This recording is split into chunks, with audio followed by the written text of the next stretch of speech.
Hello and welcome back to our MythCraft tutorials. MythCraft is an epic role-playing saga, and I am joined today by, let me see if I can get my mirroring correct, by Cody and by Kyle to talk through a tutorial of how combat works in MythCraft. So before we jump in, Cody, can you introduce yourself? Absolutely. I'm Cody Smith. I'm sure you guys all know who I am at this point. I play all kinds of great characters on the Homebrew Network. I'm the editor over there, and in the MythCraft pod, I play Old Man Hollow. Awesome. And Kyle. Absolutely. So my name's Kyle Schubert. I am fairly new to the network, and I am the MC for the new MythCraft the podcast. Make sure you come check us out and all of our fantastic characters. Amazing. And I'm Nathan. I'm the lead game designer for MythCraft. I'm also the game master for the Sanity Damage live stream on the Homebrew Network, which also has Cody in it. All right, so we're going to jump into a quick little combat here to kind of walk you through how that works in MythCraft. Let me share this battle map. So we've got a couple of our MythCraft legends here. We've got Grim and Marcus. They're a undead ranger and a human cleric. They're journeying through the scrubland desert of Nalathesh, and they're not far from the Mystery Flesh Pit, which is why there is a river of unexplainable blood nearby. And as you're both walking, you know that this is an area that is known for danger. So I'll need both of you to make an awareness check. All right. Now, Grim does have a skill, an awareness skill. He has perceiving. So I'm going to Okay, go ahead and roll perfect. that. Yeah, that'd be applicable. So, listeners, as the myth crafter, I just ask for an attribute check, and then if the player has a relevant kind of skill, then they'll make the case for adding it. So, yeah, if you have perceiving, go ahead and add that in. All I also right. Let's have a see. skill called intuiting. So kind of plead to my deity to intuit if there's anything of danger around me. I usually use intuiting more for like people reading, kind of like social situations. So I'm gonna say just straight awareness in your case. Well, that is an 8 for me. Yeah. All Grim right. got a 22. Yeah, well, Grim sees this coming. I'm going to say Grim can go ahead and alert Marcus, so neither of you are surprised. All right. Surprise would have forced Marcus to have tactical disadvantage on the first couple turns, which would subtract 1 from all of his d20 rolls. I also want to preface this by saying this combat encounter is not well balanced. This is not the kind of encounter I would throw at players in an actual campaign. Great. This encounter is far too deadly so that I can show off like kind of how combat works and what happens when players die or when characters die. I don't plan on anything else happening right now. So yeah, Grim, you notice these 3 figures hiding in the bushes, a couple skeletons and some kind of insectoid creature. And across the river of blood here, you see a couple more skeletons. So let's go ahead and roll initiative. In MythCraft, that is an awareness check.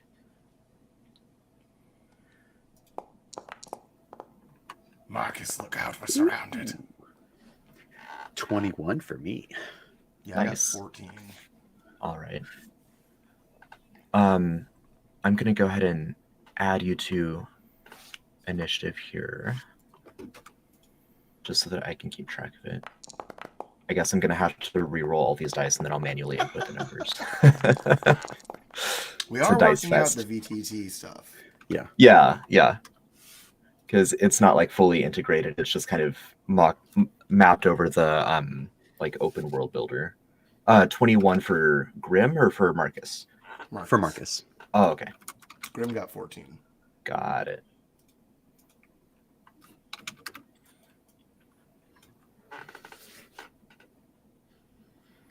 My skeletons get a 0, so they certainly will not be going first. Marcus, you can go ahead and start your turn. Let me just roll for this insect creature.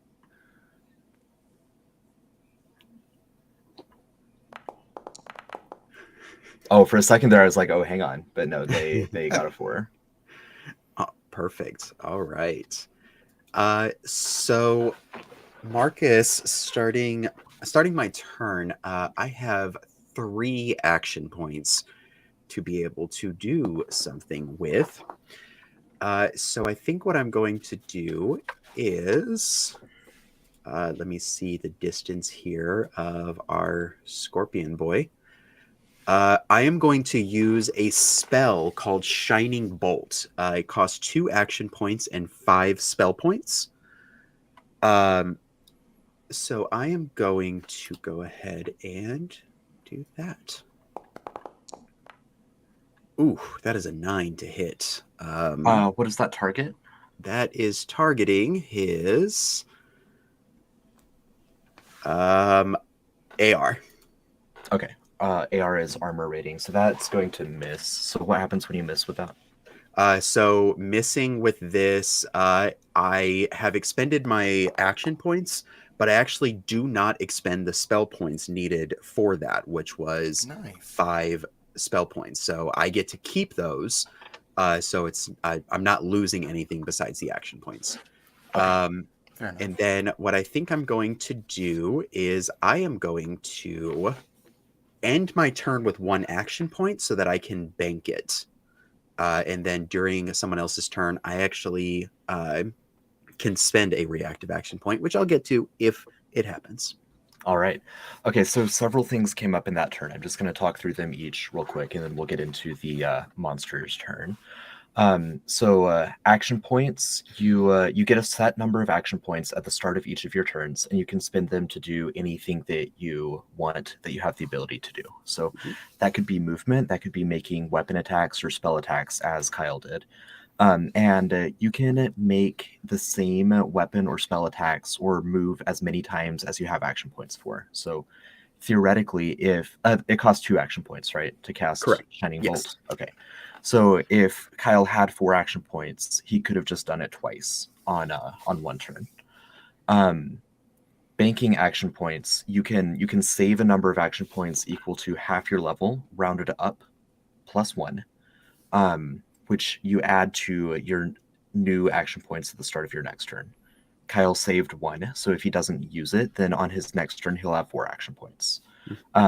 Marcus and Grim in this setup are level 3, so the two of you could each save up to 3 action points. What else happened? You used a spell. Spells normally cost spell points. Now, this particular one didn't cost spell points because you missed, and it has like the stipulation that you don't expend spell points if you miss. Typically, instead of like leveled spells or like burnout or any mechanics you would see in other role-playing games, we use spell points, which you just subtract each time you successfully cast a spell, and you regain them when you take a rest, which is like the 8-hour sleeping period. So let's see, I believe that's it for Marcus. So we'll move into the next monster here, which is a fleshling, a horrible creature with like a inside out turned rib cage is crawling out of this river of blood, this liquory fleshling. It is, let me get my ruler. I don't want to have it swarm you too quickly. It's going to move, and this creature can actually, it's just going to move a second time, but that's all that it is going to do. So it climbs out and takes cover behind this rock here. You have seen it. Worse, you have heard it, and it does not sound pretty. It's bone on bone. It's a grinding, like chalkboard noise. So you know it's there, but you can't see it right now. And we will, in a later video, we'll get to exactly how to like read and run monster stat blocks, but because that's more like on the Mythcrafter side behind the like game master screen, I'm not going to get into that in this video. We're just going to focus on how to run as a player in combat. That'll bring us to Grim. For sure. I think, seeing as how we're surrounded, it would be important to try and clear out some of these bad guys here. So I'm going to just shoot at the skeleton that I have view of over here. All right. Using a short bow, right? Yes, I have a short bow. It takes 2 action points to shoot, so I will shoot it twice. Oh, nice. Okay. I missed. I got an 8. And 8 is going to miss, And I got a 16 for my second attack. which will certainly hit. All right, for 5 damage. Nice. And I'm out of AP. All right. So Marcus has... The mirroring is still throwing me off. Marcus has 3 action points per turn, plus whatever he banks. Grim has 4 action points per turn, so he was able to attack twice with his short bow, because it only costs 2 AP each time. Hit points work very much the same as any other like role-playing game or video game. You when you hit or when you are hit, you take damage based on the weapon, and once you're down to 0 hit points, then you begin dying. And we will get to that pretty soon here, because I think it'll happen before too long. We'll run a couple more rounds and see where we're at. So now we've got the Clickiri Scorpion, and then we've got a bunch of skeletons. Well, 4 skeletons. So let's see what they're able to do to these players here.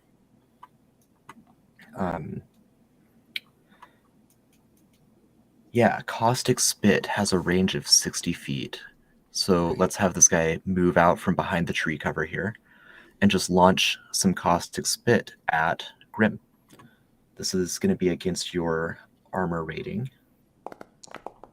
And that might actually be a miss against you. 11. Yeah, Grim has an armor rating of 13. All right. Great. And that's all that guy's able to do. The skeletons are armed with their own short bows, so they're going to just spread out and return fire. We'll say 2 at each of you. First targeting Grim. Your armor rating is 13, so those miss. And then I think Marcus has an even higher armor rating. Although... the 16 will hit. Okay. And your armor rating is exactly 16, right? It is 15. It's 15. Okay.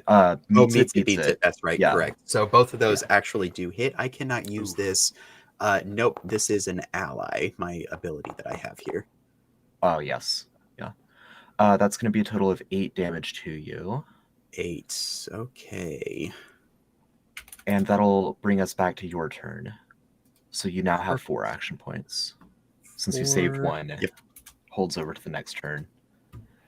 Absolutely. Okay, so we are going to target the scorpion again. And we are going to fire off the shining bolt. All right. That is going to be a 16 to hit. And that'll hit. That would hit any of his defenses. Before you roll damage, I'll just explain that real quick. I think most of our monsters here are going to just attack armor rating, and I think most of your attacks are too. But especially when you get into magic or when you get into monsters that have weird attacks, they may attack armor rating, which is just your standard defense. Or they might attack one of 5 secondary defenses, which are reflexes, fortitude, anticipation, logic, and willpower. And those 5 defenses correlate to 5 of your attributes. You can go back to our previous video on character creation to hear a little bit more about that. Okay, back to you, Kyle. Go ahead and do your damage. Perfect. So that is 3d6 damage for 8 damage. All right. Nice. Mr. Scorpion. Then I think what I'm going to do is I am going to... I will then cast Curative Word on myself to regain 1d4 hit points. Very nice. So I am back up to 14. And I am going to keep 1 action point as I end my turn. All right. We've got, I believe it's the Fleshling. Yeah. And then we'll be Grim. Let's see here. It is going to slink around this this rocky outcropping, and you see it in all of its like horrifying, terrible glory. It's gory glory, one might say. And it's going to move straight up to... Oh, no, you know what it's going to do? It's going to do something really fun here. Let me just... Okay, well, it's going to attack its friend too, but that's fine. So the grinding bone noise, it just overcomes your psyche, and it's going to make this attack against the willpower of each creature in the radius. So this, again, this may hit its ally as well, but we're looking at a 12 against each of your willpower. Yeah, that'll hit Grim. My willpower is a 13. Nice. All right. No damage to Marcus, but 5 psychic damage to both Grim and the Clickurious Scorpion. All right. And that's all for that thing. So back to Grim. All right. And how much AP do you get back again on the start of your turn? Your normal amount. So in Grim's case, that would be 4. It's 4 because it starts at 3, and then basically. Yeah, it starts at 3 for every player, and then it's modified based on the amount of coordination you have. Right. Okay. And then if you bank them, you can end up with more than your standard max. Right. I think at level 3, since that's half your level rounded up +1, that's a maximum of 3 you could hold over. So in theory, Right. Grim could hold up to 7. 3 and have 7 on his next turn. Yeah. Very nice. Well, seeing as how the scorpion's, actually taken some damage now, I think I'm going to try and just focus fire it down. I'm going to shoot twice at it. Well, I got a crit. Oh, nice. And Nice. 11. That probably misses, but the crit... The 11 misses. All right. So what are the critting rules? Yeah, in MythCraft, critting is with a weapon. Critting does your maximum amount of damage, and then you roll your damage dice again. So you add your ability modifier 1 time. All right. So I would do 9 damage. That's right, yeah, because it would normally do 1d4 plus 3, maximum 7, and then you rolled your die again. Right. All right, very nice. Man, it's still looking pretty healthy. Yeah, so this thing is a monster level 6 monster, which would be a medium level encounter by itself against the two of you. Again, this is not scaled to be like a normal The fates are stacked campaign against encounter. us, Marcus. We're Yeah. in trouble. This is the encounter that your MC gives you when you have angered them. It is the Scorpion's turn next, and it is... Ooh, that's fun. It's gonna dart up. It's very fast, I think. Yeah, it's very fast. It's gonna rush up to Marcus, and it's going to attack with a stinger against your armor rating, but it misses. Yep. Cool. Skeletons, let's see which one of you is more hurt. Grim looks a little more hurt, so we're gonna focus fire on Grim from these skeletons. It's gonna be a hit, a miss, a hit, I think, right? 14? Yeah, 14. Okay, so 2 hits and 2 misses. For 8 more damage. Unless would it be applicable if you used your reactive action at this point, Kyle, or would that not? What your armor class is 13? Yeah. So that actually would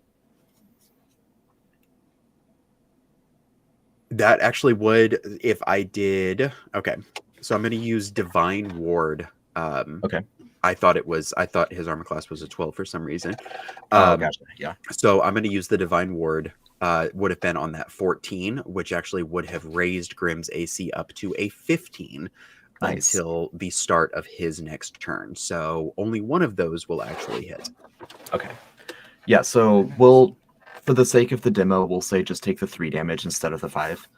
And then for like our viewers learning the MythCraft system, reactive actions are like special abilities that you gain through a variety of sources that you can use any AP that you've saved from your previous round. You can use those AP reactively if you have that kind of ability. So the cleric gets them, other support classes get them, like the troubadour, the warrior even gets them. So you can play kind of a support warrior or like the traditional striker warrior, depending on what direction you want to go with that.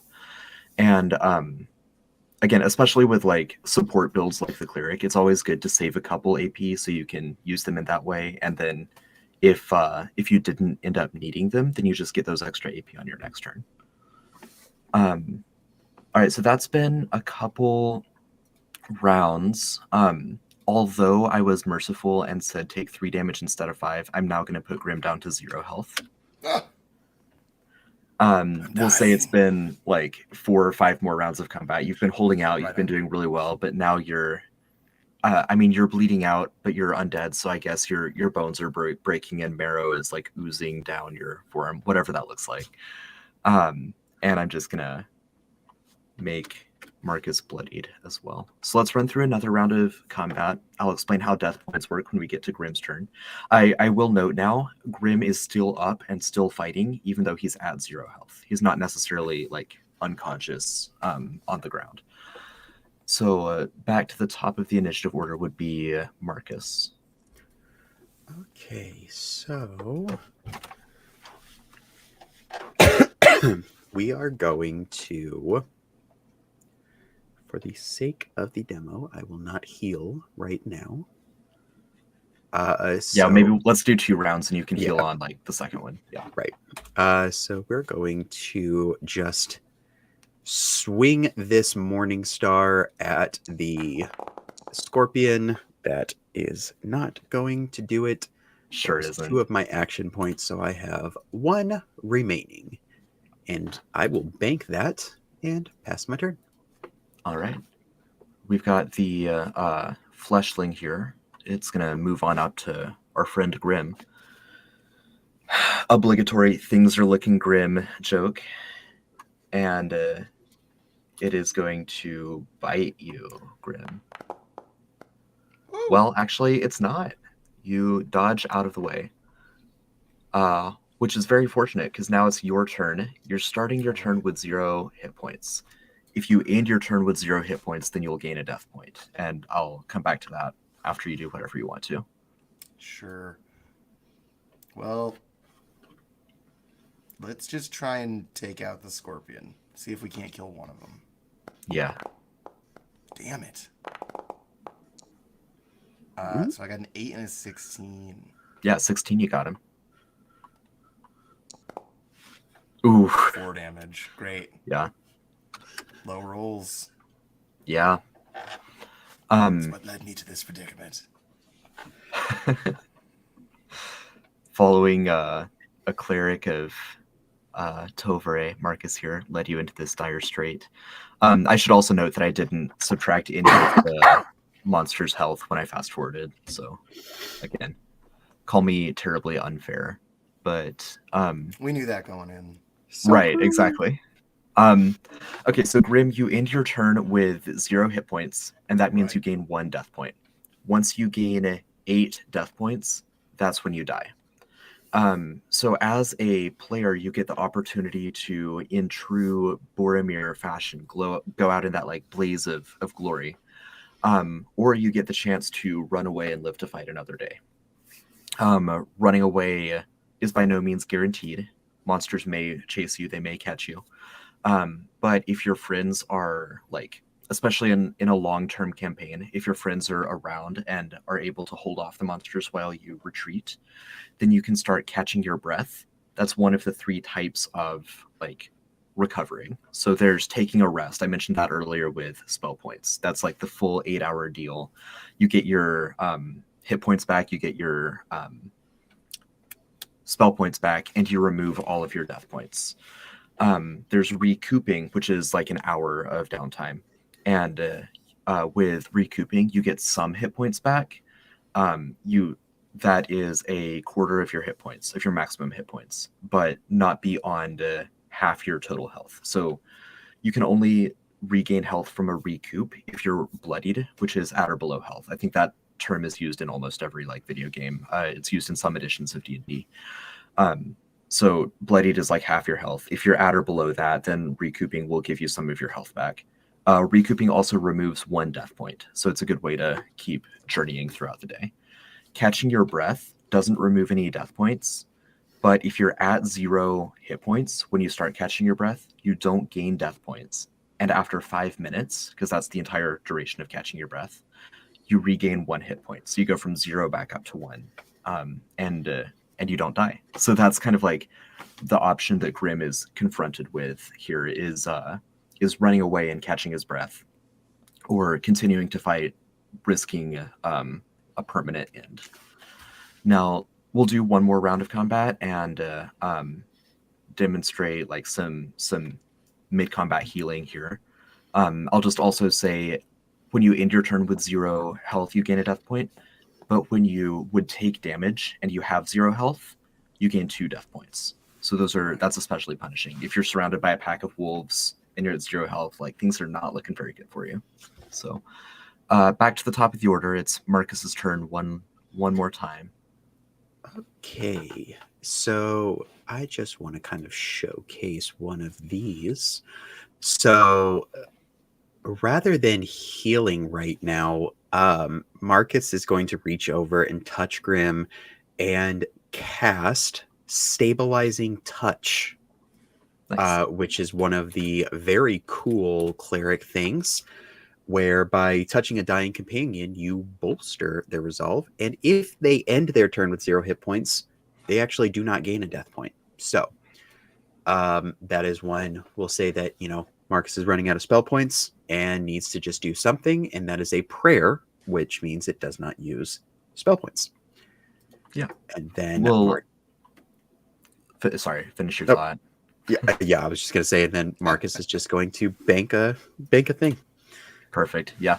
We'll get into prayers and chants and cantrips in our magic video, which actually I think by the time you're watching this, the magic video will already be out. So if you want to know more about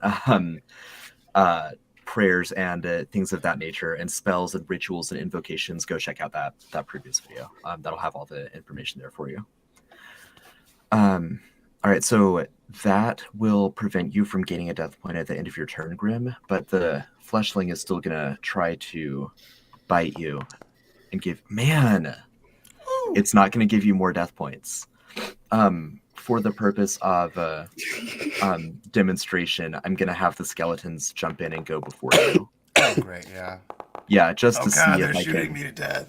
Just to see. There we go. Okay, so that's a crit. That would do more damage. Instead, it's just 2 death points. Some MCs may say that it's 3 death points because it's a crit. I'm just going to call it 2 for this demo. And now I'll pass it back to you, Grim. You've got 3 death points. You're not going to gain 1 at the end of this turn. Do you fight? Do you flee?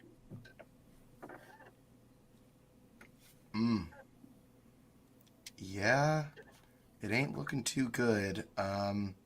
Man, I'd love to kill that scorpion. Let's go for it. Let's go for it. Damn it! 19 to a 3. Man, you're just too disoriented from the volley of arrows incoming. Yeah. I'm out of points. Yeah. Well, that is the gist of it. That's how combat works. In this particular combat, it's very likely that at least one, if not both, of the party members would have died. I'll probably run next turn. Yeah, exactly. You guys make a retreat, live to journey on. Yeah, that's combat. So just in quick review, you've got it starts with initiative, which is an awareness check. You've got your various attacks, which cost a certain amount of AP. Larger weapons are going to cost more AP. Bigger spells are going to cost more AP most of the time. You've got your different defenses. That's your armor rating and your 5 secondary defenses. You've got hit points, death points, and spell points. Action points. We love points. Hit points, obviously, you hit 0, you start gaining death points. 8 death points, you die. Unless you're a catfolk, and then you've got 9 death points, because of course you do. and spell points you use to cast your more powerful magic. So I think that covers it. Anything the two of you want to add? No, I think that covers basically the gist of it. From like you said, in terms of covering more of the monster portion in the next video for MCs, but otherwise, no, I think that covers about the gist. I will say we were pretty well planted. We didn't really do much running, but to move in combat, it does take 1 AP, but you can do it more than once. Yes. So if you have a whole bunch of AP, you could run all over the field, but that would be your turn. Like Marcus's movement speed was 15 feet. I could have used all 3 in order to go 45 feet. So, and could have just ran, but then I could do nothing else. So, yeah, the standard speed for a player is 20 feet per action point. Marcus is a little bit slower because he's wearing chainmail. It weighs him down, but there are ways to get around that. Specialization talents from our character creation video. There's ways to build your character to do that effectively. So. Absolutely. Yeah, Grimm's a little faster, but that's the gist of it. Thanks for bringing that up because I didn't have you guys moving around at all. I can't think of anything else to add. All right. Perfect. Well, thank you for watching, everyone. Be sure to, if you're watching this around the time we release the video, then it will be shortly before our upcoming Veil of the Eternal Night Kickstarter. So be sure to check that out. Otherwise, head on over to like our wiki. It has all of the content that you need to play the game, all there for free. So go there, start designing some characters, and good luck crafting some epic myths. We'll see you in the next video. We'll talk about how to run a monster in combat. Bye. Bye.